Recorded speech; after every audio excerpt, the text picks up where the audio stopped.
இப்போ 2 பேர் அம்மா அப்பா 2 பேர் போறாங்க, பீச்சில் நடக்கிறாங்க, மெரினா பீச்சில் நடக்கிறாங்க.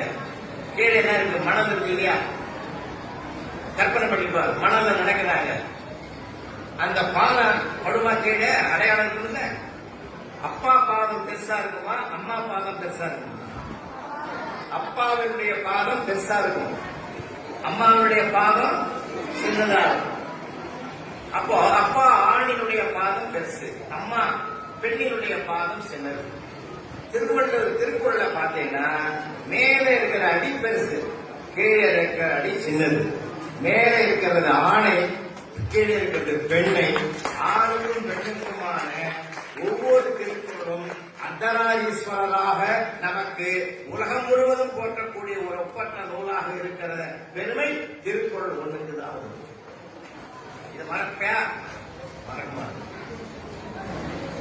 அதனால அப்பா அம்மா சொல்றதை கேட்கணும். அப்பா அம்மா மாதிரி இருக்கிற திருக்குறள் ஒவ்வொன்று சொல்றதையும் நம்ம கேட்கணும்.